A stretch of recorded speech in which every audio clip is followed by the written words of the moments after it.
want to welcome everybody here.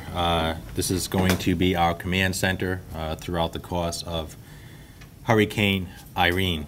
Let me first start off by saying that we here in the city of Fall River are engaged and we are ready for Hurricane Irene, and we are prepared for the worst.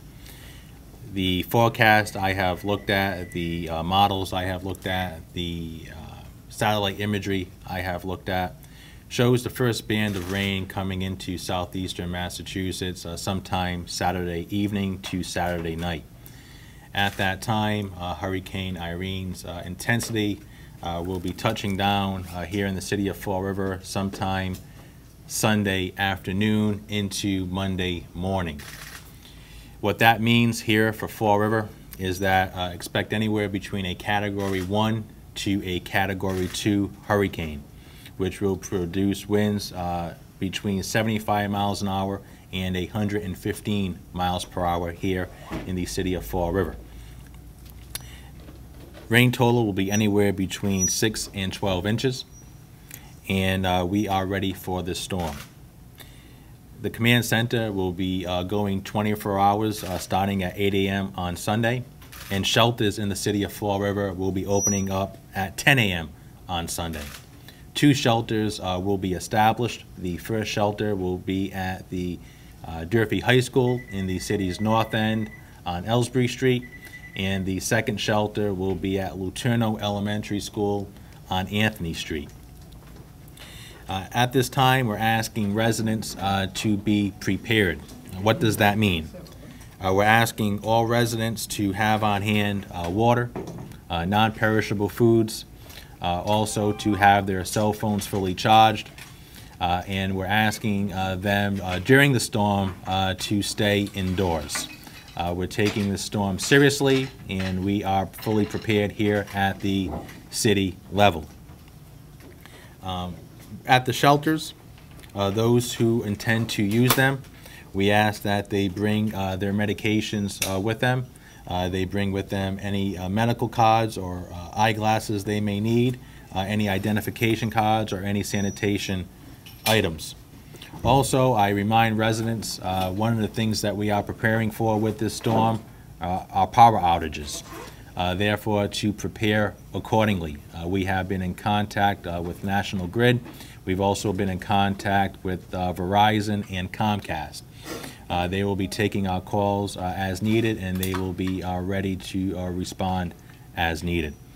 I've been working very closely with Terry Sullivan, Ken Pacheco, Police Chief Ford, Fire Chief Ford, Police Chief Racine, and we are ready. With that said, I will open it up to any questions. As far as evacuations, what's the plan of action? At this time, evacuations are going to be voluntary. There will be voluntary evacuations. We will take it on a minute-by-minute basis.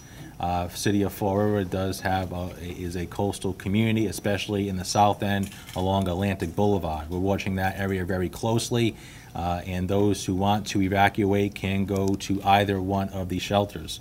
As I stated, myself and Police Chief Racine and Fire Chief Ford will be taking it on a minute-by-minute basis. Also, I want to point out sandbags will be available at the Department of Public Works on Lewiston Street starting on Saturday from 8 a.m. To noon. So those citizens who want to get sandbags in order to prepare for the hurricane can go to DPW headquarters. So, Mayor, at some point, do evacuations conceivably become mandatory? They may. We're prepared for the worst here in the city of Fall River. The tracks I have looked at, the models I have looked at show anywhere between a Category 1 to Category 2 storm with sustained winds between 75 and 115 miles per hour. And I want to emphasize the word sustained. These aren't gusts. These are continuous winds that will be ripping through the city of Fall River. So we're prepared for the worst. Right now, I do understand people feel comfortable in their home, and that's why evacuations are going to be voluntary. We have 2 shelters set up in the city. However, if they do become mandatory, we'll be working with the police department and the fire department and possibly the National Guard, depending how severe it gets here in the city of Fall River, to evacuate citizens. What neighborhoods might be necessary to evacuate? The city south end, the Bay neighborhood along Atlantic Boulevard, that's an area we're watching very closely at this time, and we're going to have a police presence throughout the entire city on Sunday. All police officers have been placed on call, as well as all firefighters. What about the CSO system? Are there any concerns about that? We are watching it very closely, working with Terry Sullivan. We're on top of it, and we're monitoring all levels at the CSO at this time. Where are those shelters? Shelters, 2 shelters in the city of Fall River. One is the Luterno Elementary School on Anthony Street. The second shelter is the BMC Durfee High School on Ellsbury Street. Both shelters will be ready to go in case of an emergency, and they will be opening up at 10 a.m. on Sunday. I know you have a limited waterfront. Any special plans for that? Make sure for boaters or anything like that? What's the word for boaters? There are marinas in the city, and boaters at this time have been removing their boats. It's a privately owned marina, and boat evacuation has been occurring. What is your biggest concern, Matt? What are you most worried about? Protecting the safety of the citizens, making sure that government is ready to be proactive and take care of anything that may arise during Hurricane Irene. We're going to be experiencing power outages, heavy rain, heavy winds, and we have to be proactive and be locked in and ready to go. So flooding's got to be an issue. Is the fire department, could the fire chief talk about this at all? Sure. I mean, is this, Chief Ford? sure. You know, it may be an unprecedented need for pumping. How do you prepare for something like that? Well, to begin with, the streets flooding is Terry's deal, and I believe you've already had grates cleaned out correctly. Mm-hmm. So they've been proactive in getting those problem areas that we know of cleaned out, so they won't flood, hopefully, or not as bad. But we're used to certain areas. As far as pumping, we have some limited pumping capabilities, but just for emergency needs, typical house gets flooded or basement has water leaking into it, we don't have those capabilities on a large scale. Further questions? Dan Flanagan, on the Holy Ghost Feast, what is your determination on this? At this time, a determination will be made Saturday morning whether or not there will be festivities on Sunday. However, we are erring on the side of caution. Going off the tracks we have looked at and the models we have looked at, it appears that the Holy Ghost Feast may possibly be concluding on Saturday evening. There are tents at the feast grounds. There is also live gas used for cooking at the feast grounds, all of which are a cause for concern in heavy rain and high winds. So we've been working with the Holy Ghost Committee, and a determination will be made Saturday morning on whether or not to go forward with Sunday's festivities. Chances are now Sunday's festivities will not be going forward based upon the tracks and models we've looked at. Once again, before we conclude the announcement, I encourage all citizens to be prepared on Sunday to stay off the roads.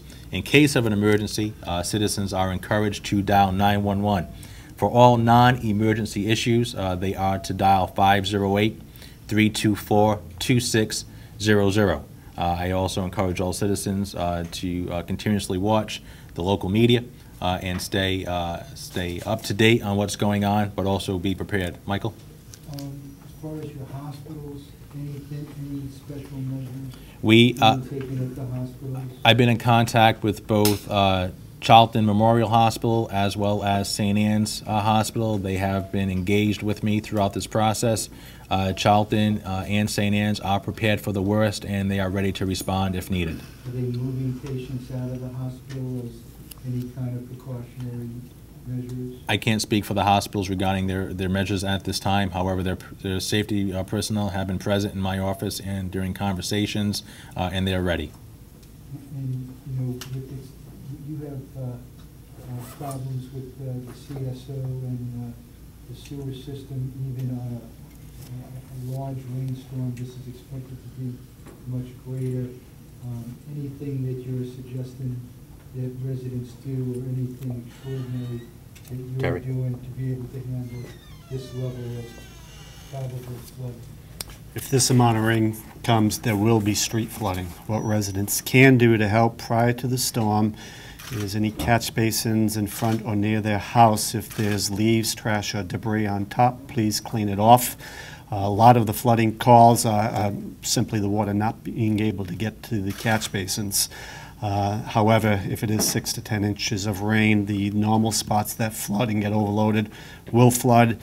I advise people to stay home during the storm. If they are out driving and they see a big puddle or a flooded street, don't drive through it. Go a different direction because you don't know how deep that is, and you don't know if a sewer or drain cover has been blown off. So it can be very, very dangerous.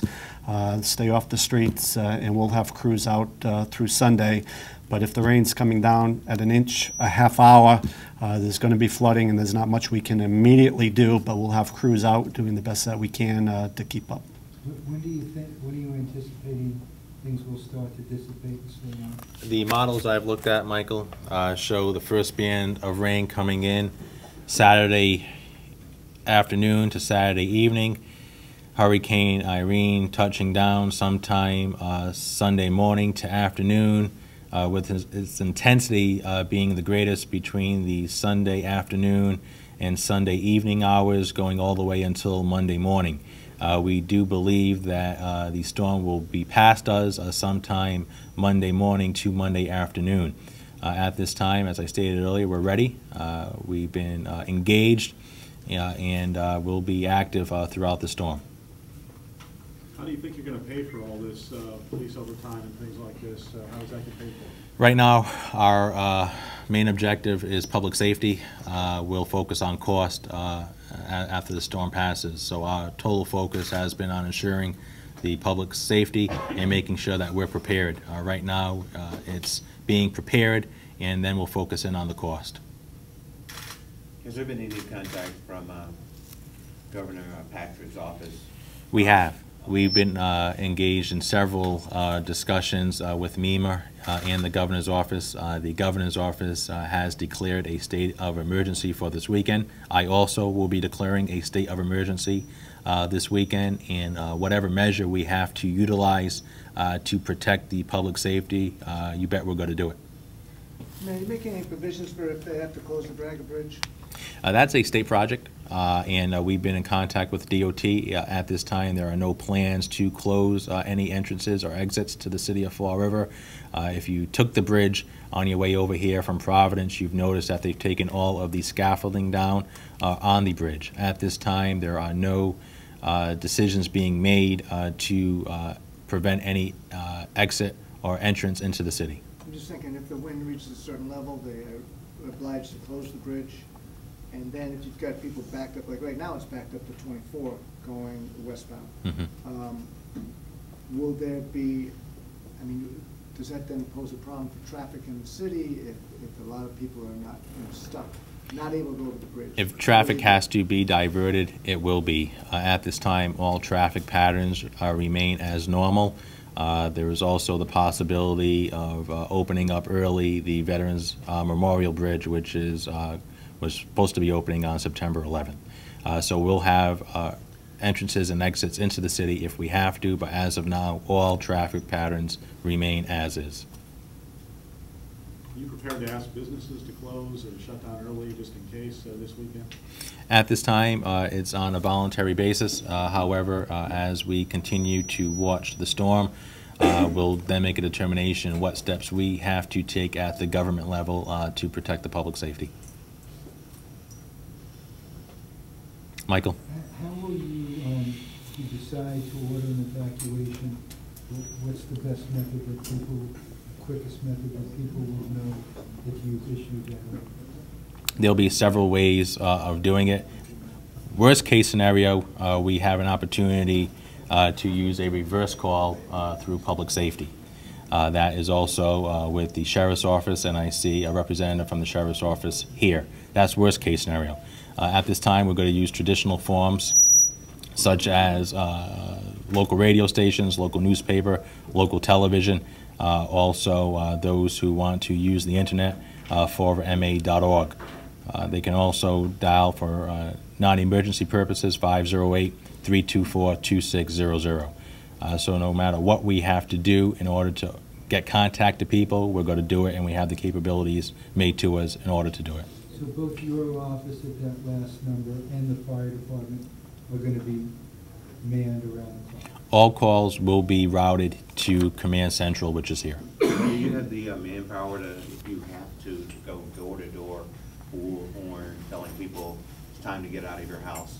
Whatever we have to do, we'll do it. All of our police department is on call. All of our fire department is on call. The mayor's staff is activated and ready to go.